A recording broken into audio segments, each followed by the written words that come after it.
The warning signs. The galaxy had known peace for longer than any single world could remember. 5,000 years of calm, 5,000 years of treaties, 5,000 years where war was nothing more than history lessons told in quiet voices. The Galactic Council sat at the heart of it all, a shining circle of ancient races, each older and prouder than the last. They believed the peace was unbreakable. They believed nothing could shake the order they had built. But silence began to creep in. It started on the edge of known space. Small colonies failing to send their reports, trade routes going dark, patrol ships vanishing without signal. The Council dismissed it.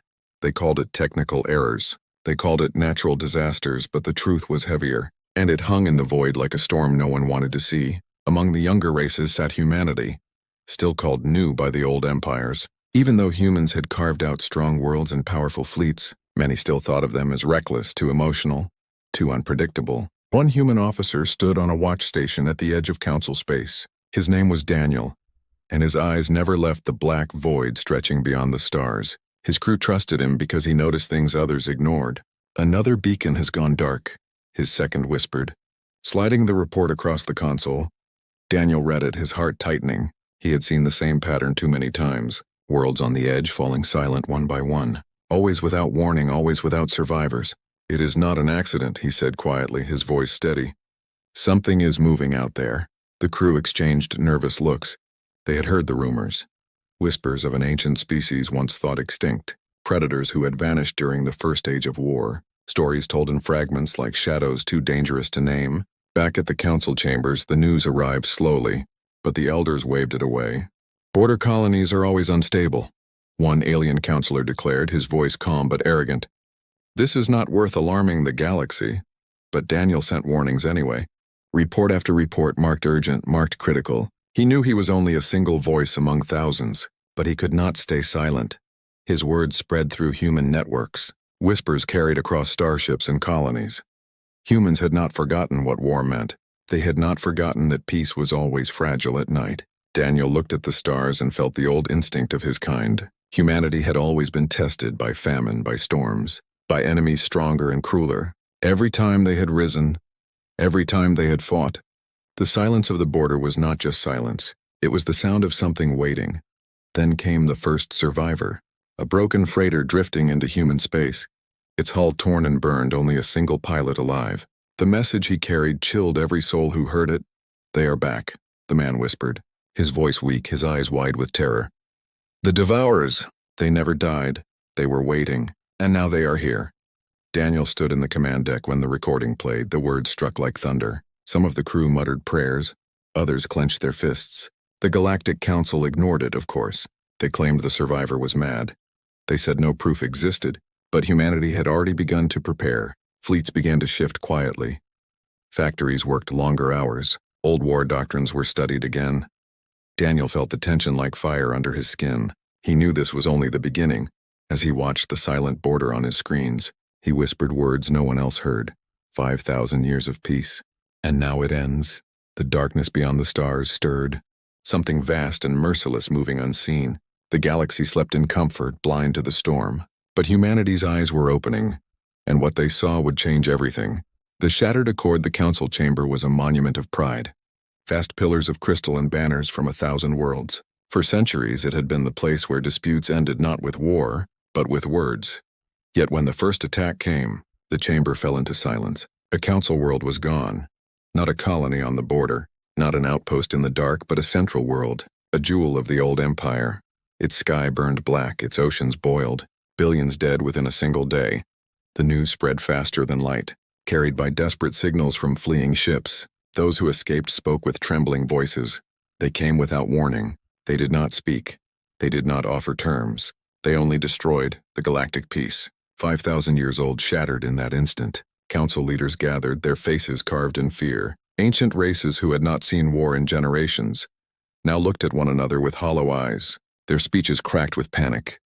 "We must wait," one alien elder declared, his voice shaking. "We must confirm before we act. Peace must hold."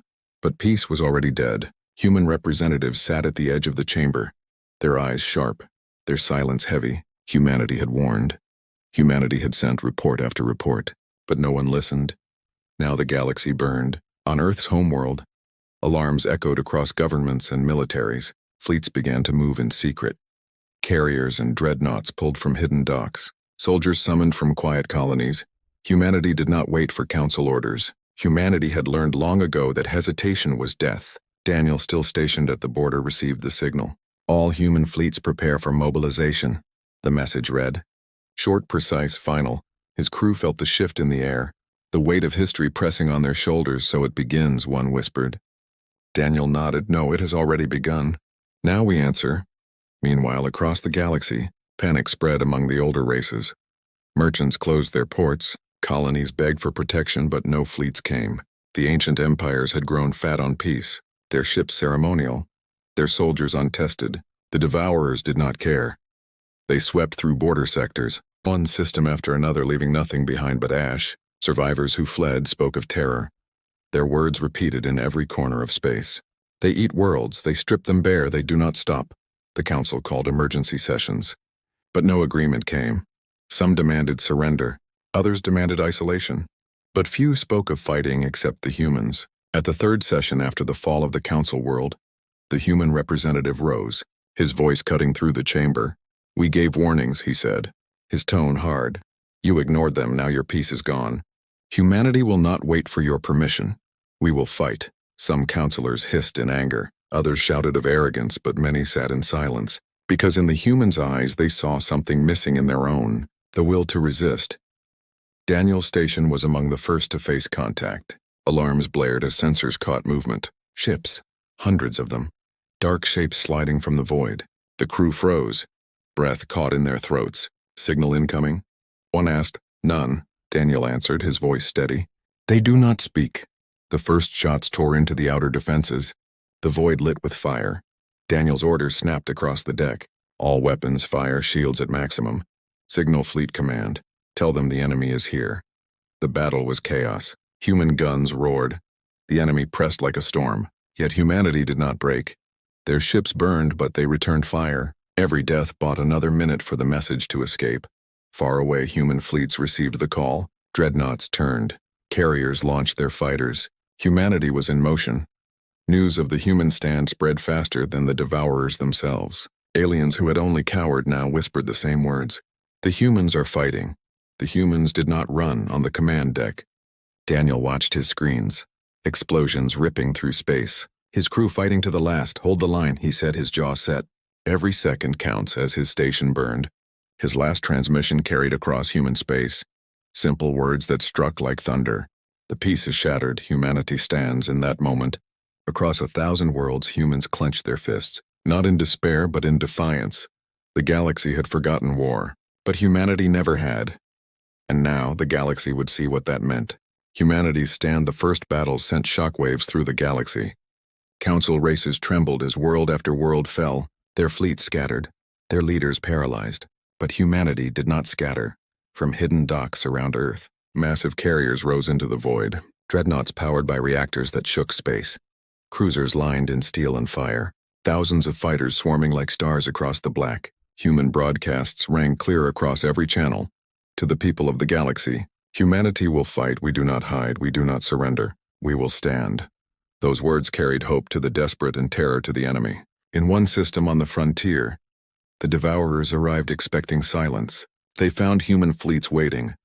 Daniel had survived the first battle, his station lost but his escape vessel rescued by a cruiser. Now he stood again on a command deck staring at screens filled with enemy ships. They are coming in waves, his second reported. Voice tense, Daniel's eyes narrowed. Good. Let them come, the order went out. And human guns lit the void. Rail cannons thundered. Beams sliced through alien hulls. Fighter swarms cut into the enemy like knives of light. The void became a storm of fire. The devourers had expected easy prey. But humans fought like no others. They did not retreat, they did not falter. Even as ships burned, they pressed forward. Every explosion answered by another strike. Alien observers hidden in nearby systems watched in awe. Their ships cloaked, recording everything. They fight as if war never left them, one whispered.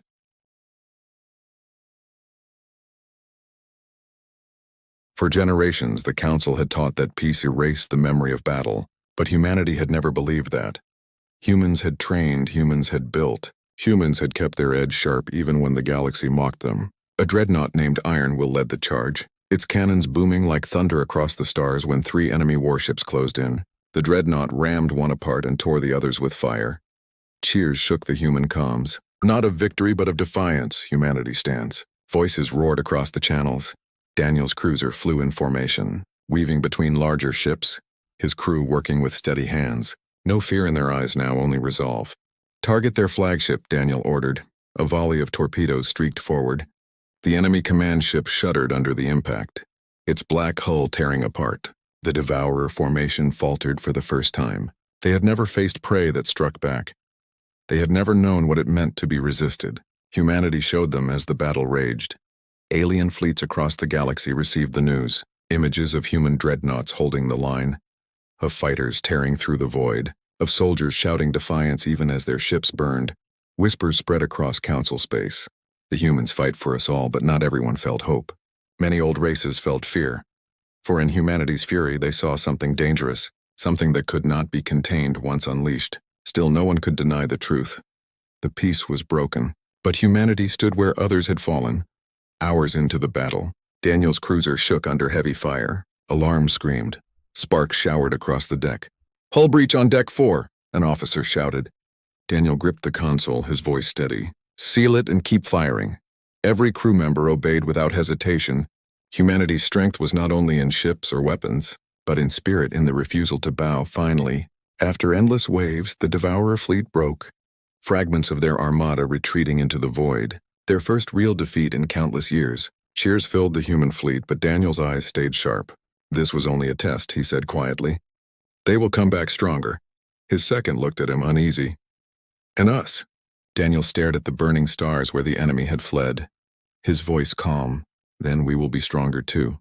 News of the battle spread across the galaxy like fire. The Devourers could bleed, and humans had proven it. For the first time in 5,000 years, the galaxy saw not peacekeepers, not negotiators, but warriors. And those warriors were human. The tide turns the galaxy held its breath. The story of humanity stands spreading like wildfire. Some races whispered of hope, others of fear, but all agreed on one truth. The Devourers had been stopped, if only for a moment. Yet the enemy was not broken. From the depths of the void their fleets returned. Larger, stronger, endless waves of dark hulls rolling through the stars. They were not deterred. They were enraged. The Galactic Council froze, their leaders paralyzed by debate. Should they surrender? Should they hide? Should they scatter? Humanity did not wait. Earth Command gave the order. Fleets across every colony prepared for war. But this time humanity would not only defend, this time they would strike. Daniel stood on the bridge of his cruiser, now part of a larger armada gathering at the frontier. Hundreds of ships, carriers bristling with fighters, dreadnoughts humming with power. The crew looked at him, tired but determined. "They will come with everything they have," his second said quietly. Daniel's eyes narrowed. "And so will we." Then came the signal. A priority transmission from Earth Command, sealed and marked with words that sent a chill down every spine. "Project Titan is authorized." Daniel had heard rumors, whispers of a secret weapon hidden in the shadows of human space. A ship built in silence, a warship beyond imagination, not meant to exist during peace, only meant to awaken if the galaxy truly burned. The armada turned as one, retreating into a distant system known only to humans. A star cloaked by dust and silence, and there it was, a shape larger than any dreadnought, larger than entire fleets. Its black hull gleamed with steel and fire, its engines a storm of light, its cannons lined like the teeth of some ancient beast. The Titan warship built in secret, hidden for decades, now rising into the void. Alien observers who followed gasped in disbelief. That cannot be real," one whispered, his voice trembling. But it was real. Daniel stood on the bridge of his cruiser, staring at the massive silhouette, awe and fear mixing in his chest. "With that," his second whispered, "we can win." "No," Daniel said quietly. "With that, we cannot afford to lose." The Devourers came again, their fleets stretching across the system. A wall of death, billions of lives behind their advance. The Titan moved forward, slow, steady, like a mountain gliding through the stars. Its voice thundered across the human fleet. "This is the Titan. All units form on us. Humanity stands." The battle began. Enemy ships swarmed, the void lit with fire.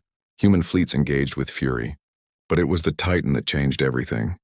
Its first cannon fired, A beam so bright it carved through a dozen enemy ships in a single stroke. Explosions rippled like falling stars, then its broadside unleashed, missiles and beams raining destruction. Whole formations of the Devourers torn apart in moments. The enemy faltered. For the first time, their relentless advance stumbled.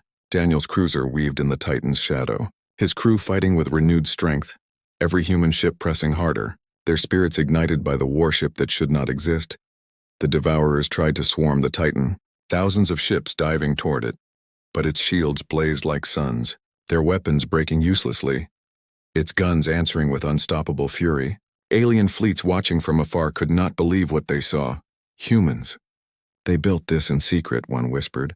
They were always preparing. Even in peace, fear spread through council chambers, not only of the Devourers but of humanity itself. If humans had hidden this from their allies, what else were they capable of? But for now, no one could deny the truth. The tide had turned. After hours of fire and fury, the Devourer fleet broke apart, their formations shattered, their retreat scattered across the stars. Cheers roared across human comms.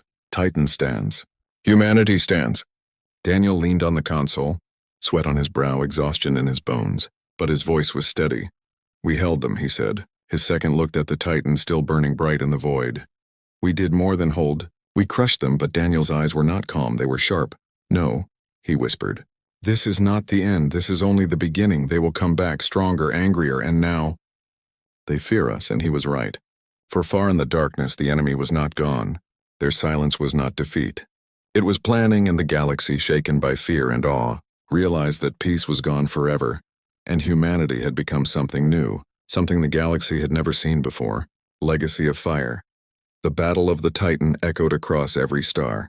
Signals carried images of human fleets standing unbroken, of the massive warship tearing apart the Devourers, of fire raining across the void. The galaxy had never seen such fury, never imagined such strength. The council chambers fell into silence. Ancient races who had ruled for thousands of years now stared at their screens in disbelief. The humans they once mocked, the young ones, had become the shield of the galaxy. But not all saw a shield, some saw a blade. In hidden meetings, whispers rose. If humans can build such weapons in secret, what else do they hide? And they may defeat the Devourers. But what if they turn on us next? Fear spread like poison, yet so did hope. Colonies that had felt abandoned now sent desperate pleas. Protect us, humans, we will stand with you. Only do not leave us to the darkness, for the Devourers were not finished. They had been struck, they had been beaten, but not destroyed. Their silence was not surrender, their retreat not an end. Daniel stood again on the bridge of his cruiser, his body weary, his crew hollow-eyed but alive. He looked at the stars where the enemy had fled. They will come back, he said, his voice steady. They always do, his second asked quietly. And when they do? Daniel's jaw tightened. Then humanity will remind them again. The Titan drifted beside them, scarred but unbroken, its guns still glowing faintly, its presence a shadow across the galaxy. Every alien fleet that watched it felt the same chill. This was no ordinary warship. This was a warning humanity had changed. Across Earth and its colonies, factories thundered day and night. Fleets expanded, new weapons forged. Humanity no longer prepared in secret. Now they built in the open, daring any to stop them, and yet, within every council world, debates raged. Some demanded alliance with humanity. Others demanded restrictions, but none could deny reality. The peace of 5,000 years was gone. The galaxy had entered an age of war, and humanity stood at the center of it on one distant world. Survivors of a devourer attack gathered as human fleets descended, soldiers in steel stepping onto ash-covered soil. They brought supplies, medicine, food, but more than that, they brought presents. You are safe now, a human captain told the alien survivors, his voice calm but firm, and the survivors wept, because no council fleet had come. No other empire had answered, only humanity. Daniel's name spread through human fleets, the officer who had sounded the alarm, the man who refused to bow. But he rejected titles, his eyes always forward. This is not about one man, he told his crew. This is about us all. Humanity will not be forgotten. Humanity will not be broken.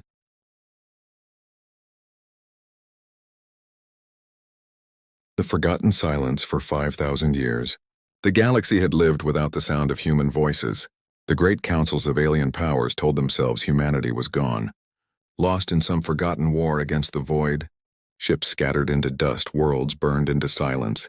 They recorded humanity as a footnote, a warning in old records, a race too violent to survive its own flames. And so the galaxy moved on. In the council chambers of the central world, beings of many shapes and colors gathered. They whispered with pride about their peace. They spoke of fleets that stretched across the stars. They spoke of empires that lasted for millennia. Humanity was nothing but a shadow, a myth to scare children. But far beyond the reach of the council, in the dark edges of space, strange signals began to appear. Outposts reported ghost echoes, patterns in the void, a pulse of energy that did not match any known technology. Then silence, the council dismissed it. They always dismissed it, one commander, a tall-scaled being named Loro, stared at the readings with unease. His officers told him it was nothing, but he had read the ancient records. He knew the stories. Stories of human ships that had no equal. Stories of battles where a single human fleet broke entire armadas. He did not laugh at myths, he feared them. Meanwhile, in a lonely mining colony on the rim, strange events began to unfold. Miners drilling into asteroids found metal deeper than stone should allow. Not natural metal, but forged plating, blackened by time. They uncovered symbols no one could read, sharp and angular. The oldest among them whispered one word with trembling voice. Human. The rumor spread like wildfire. Soldiers were sent to investigate. The colony was locked down. The council declared the discovery classified. But whispers leaked into the black market. Old traders spoke of a fleet hidden in forgotten space, sleeping, waiting in the shadows of a dead star system. Their truth rested, a massive warship black as midnight. Its hull scarred but unbroken, slept in silence. Around it drifted smaller ships, a fleet entombed in dust. They were not dead. They were waiting.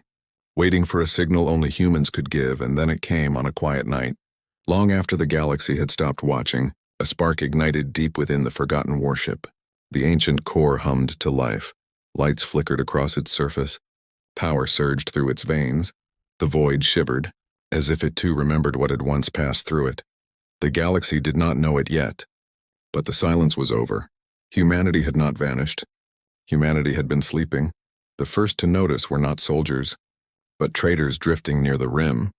Their small ship's sensors screamed as massive energy waves tore through the system. They saw shadows moving against the stars, vast shapes breaking free from centuries of dust. Battleships, human battleships emerging from the void. Their hulls were unlike any modern design, brutal and sharp, built for war without compromise. Their cannons gleamed with deadly purpose. Their engines roared like thunder. The traders ran, but not fast enough to escape the image burned into their eyes. The news reached the council in fragments, scrambled signals, terrified voices, warnings that made no sense. At first they denied it. They said it was a trick. They said no human ship could exist. But when fleets were sent to investigate, only silence returned and wreckage drifting in space. Commander Loro stood before the council and whispered the words no one wanted to hear. They are back. Fear spread like a sickness. For generations they had believed humanity was dust, but now the dust had formed into steel, and steel was moving. In the darkness of their reawakened flagship, a single human figure stood upon the bridge. His eyes scanned the void with calm. Behind him, the crew awakened from cryo-sleep. Their voices filled the ship, soft at first, then louder, stronger. The warship's systems recognized its masters once again. The captain gave the first command. His voice was steady. Prepare the fleet. The galaxy had forgotten humanity. But humanity had not forgotten the galaxy. And as the first formation of battleships spread their wings across the stars, the void carried a promise. A storm was coming, and it had a human name. The first sightings. The news traveled faster than light, carried not by official channels but by frightened whispers. A merchant convoy spoke of black warships rising from forgotten systems. A patrol fleet never returned from the rim. A mining colony went silent after uncovering strange metal. The council tried to hide it. They always tried to hide the truth. But fear is stronger than silence. Soon every trader, every soldier, every diplomat whispered the same words. Humans are back. On the council world, panic grew. Leaders shouted in the chamber. Some claimed it was an illusion, a trick by a rival empire. Others remembered the old records and trembled. They spoke of the human wars, the era when human fleets carved paths across the stars. The memory had been buried but not erased. Commander Loro stood in the center of the chamber. His voice cut through the noise. You may lie to yourselves, but you cannot lie to the stars. The signals are clear. The wreckage from our fleets is real. Whoever these warships belong to, they are human. And they are moving. A hush fell. For a moment, none could argue. The council ordered fleets to gather. They called for allies, they promised unity, but deep down, every ruler asked the same question. What chance did they have against the ghosts of humanity? Meanwhile, far from their debates, the human fleet stirred like a sleeping beast. The flagship, an ancient vessel named only by numbers burned into its hull, powered its massive engines around it. Smaller battleships awoke, their systems humming with deadly life. Cryopods opened across decks. Human men and women stumbled out, weak at first, but eyes burning with the fire of survival. Their captain stood at the bridge window. Staring into the void, he had not aged, his body preserved by frozen time, but his mind carried the memory of the last war. They had been betrayed. Long ago, forced into retreat, forced into hiding. The galaxy thought them destroyed, but they had endured. The void had kept them safe. Now they were awake again, and the galaxy was not ready. The first contact happened near the rim. A small alien scouting ship entered a dead system to investigate strange readings. Its crew joked nervously. They did not believe the stories. They thought they would find ruins, not war. Then the shadows moved. Out of the dust came shapes so large they blocked the stars. The alien crew froze as their sensors screamed. The black hulls bore scars of ancient battles, but their weapons glowed with deadly energy. One battleship turned, its massive cannons aligned with precision. The alien captain tried to run, but before his ship could jump, a beam of light cut through the void. The scout ship never had a chance. The human fleet did not speak, did not announce itself. It simply erased the intruder. But not before one broken signal escaped. A terrified voice screaming across the stars, "They are here!" Human battleships. They are, then silence. That single signal shook the galaxy more than any fleet could. Entire empires called emergency meetings. Armies were mobilized, even the most powerful races, ones that once mocked humanity, now prepared for war. But preparation felt like denial, for deep down, they all remembered the old truth. Humans did not come to bargain. Humans came to end wars. Back on the flagship, the human captain spoke to his officers. "We have slept long enough, the galaxy forgot us. Now we remind them." The crew nodded, their hands moved across consoles. Battleships aligned into formation. Engines thundered. They were not testing power. They were showing the void that they were ready. In the darkness beyond their fleet, probes spread out. They scanned old territories. They gathered information. Already the humans knew the council was afraid. Already they knew fleets were moving. The captain allowed himself a cold smile. They prepare for us, but they do not understand. They have forgotten what humans are. The first mission was simple: secure resources, test weapons, remind the galaxy that humanity was not gone. A small alien fortress world became their target. It was heavily guarded, its sky filled with patrol fleets. But to the human battleships it was nothing more than a proving ground. As the fleet advanced, the void grew restless. The old silence was gone. Now there was thunder, and far away, in the council chamber, Commander Loro whispered to himself, "If even half the stories are true, we are already too late." The galaxy had survived 5,000 years without humanity. But the storm had returned, and it carried with it not just ships but vengeance. The humans were not asking for space, they were taking it. The fortress falls. The fortress world of Drelka was considered unbreakable. Its orbit held rings of defense satellites. Its surface bristled with cannons. Dozens of fleets rotated in patrol. The alien empire that ruled it believed no enemy could touch it. But they had never faced humans in the command center of Drelka. Alien officers laughed when the first reports arrived. They believed it was another rumor, another false alarm. But then their long-range sensors showed shadows. A fleet moving in the void. Black hulls sharp against the stars. The laughter died. The human flagship led the charge. Its massive cannons warmed, energy surging like lightning trapped in steel. Beside it, heavy cruisers aligned into formation, silent and steady. They moved with the precision of predators. The galaxy had forgotten what human fleets looked like in motion. Now they remembered. The fortress commander barked orders. Fighters scrambled from the surface. Defense satellites armed their missiles.